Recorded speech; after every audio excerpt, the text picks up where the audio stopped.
ಸಂಕ್ಷಿಪ್ತ ಶ್ರೀ ಗುರುಚರಿತ್ರೆ 26ನೇ ಅಧ್ಯಾಯ. ಶ್ರೀ ಗುರುಭ್ಯೋ ನಮಃ.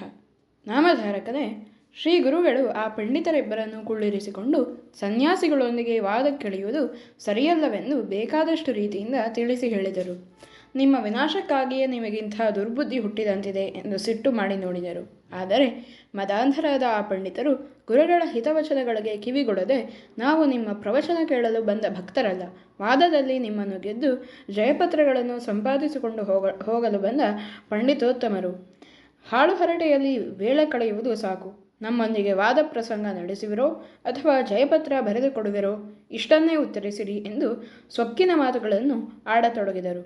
ಗುರುಗಳು ಇವರಿಗೆ ಹಿತೋಪದೇಶ ಮಾಡುವುದು ಪ್ರಯೋಜನವಿಲ್ಲ ಎಂದು ಮನಗೊಂಡು, ತಥಾಸ್ತು, ನಿಮ್ಮ ಇಚ್ಛೆಯಂತೆಯೇ ಆಗಲಿ, ನಿಮ್ಮೊಂದಿಗೆ ವಾದ ಮಾಡಲು ಒಬ್ಬ ವ್ಯಕ್ತಿಯನ್ನು ಕರೆಸುತ್ತೇವೆ, ಕುಳಿತುಕೊಳ್ಳಿ ಎಂದು ಹೇಳಿದರೆಂಬಲ್ಲಿಗೆ ಸಾರ್ವರೂಪ ಶ್ರೀ ಗುರುಚರಿತ್ರೆಯ 26ನೇ ಅಧ್ಯಾಯವು ಮುಕ್ತಾಯವಾಯಿತು.